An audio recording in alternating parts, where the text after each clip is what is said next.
Hi everybody, it's Dana and I'm here with one of my quick tip videos for you today. This one is an herbal spotlight on the herb Schisandra berry. And this is one of my favorite herbs for a number of reasons that I want to give you a quick overview of some of the benefits, but then I also want to tell you a little bit about how I like to use it and talk for just a second about the flavor.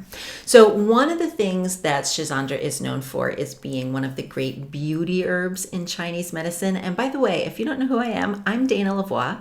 I'm an acupuncturist and herbalist. I help women feel amazing during and after menopause using customized herbal remedies supported by the best diet and lifestyle for their hormones during and after menopause with my online programs and all the free resources available at my website, danalavoielac.com.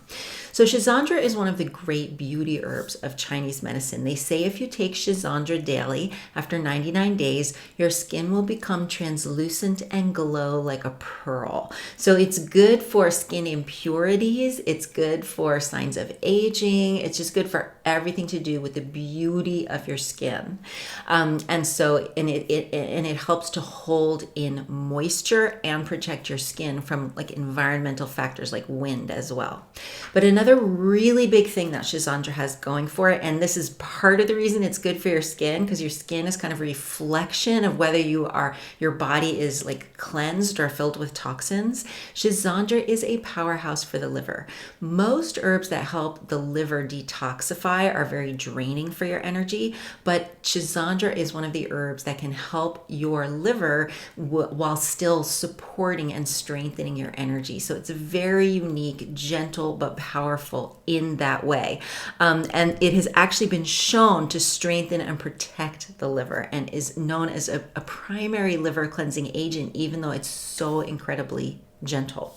It's also known as a great herb for sexuality. It helps to, same way it helps kind of hold moisture in your skin, it helps to increase the sexual fluid. So it's like a major sexual tonic. And it also helps with mental focus. It doesn't have any of the sort of stimulant effects of caffeine, and yet it can really help to help your mind be sharp and alive and you're thinking clear and focused.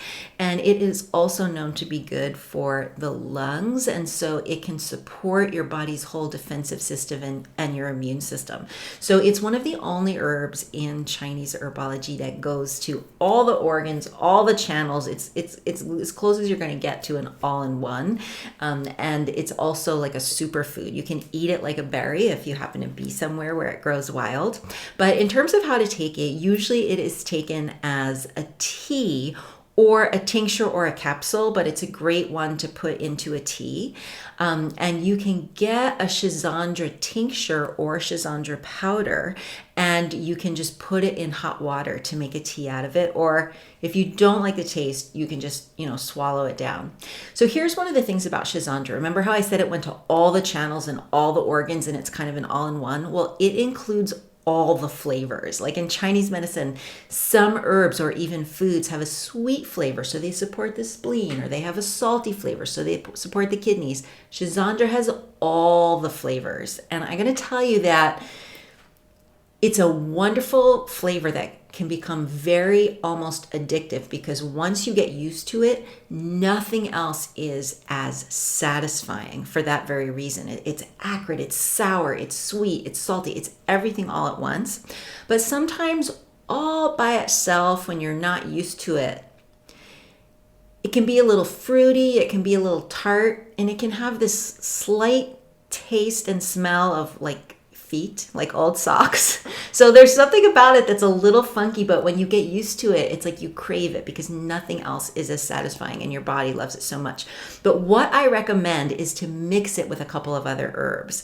It goes great with goji berries, or put it in some kind of tea. It goes really well with anything that has that sort of tart flavor. Like I love rose hips because they're so rich in, rose hips, so rich in vitamin C.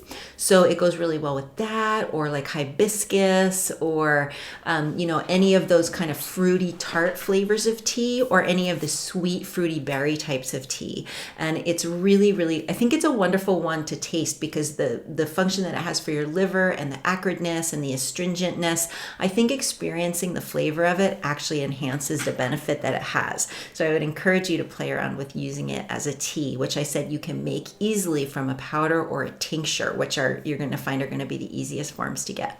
So I hope you enjoyed this quick spotlight on Schisandra. Of course, please check with your healthcare practitioner before starting any new herbal anythings to make sure it's not going to interfere with any medications you're on or health conditions that you have. But like I said, Schisandra can be eaten just like a berry if you happen to be near where it's growing, and it's almost as much of like a superfood as an herb. It's gentle, it's strengthening, it's powerful, it's pretty darn cool. Oh, and also when you use it to make a tea, it's a very pink red color, which is kind of cool. So anyway, I'm Dana Lavoie, an acupuncturist and herbalist. I help women feel amazing during and after menopause using natural remedies, and I would love to help you on your health and hormonal journey. So put a question or comment below, hit me up in my free Facebook group, send me an email, let me know what you need help with. And thanks for joining me today. I'll be back with some more quick tip videos soon. Bye for now.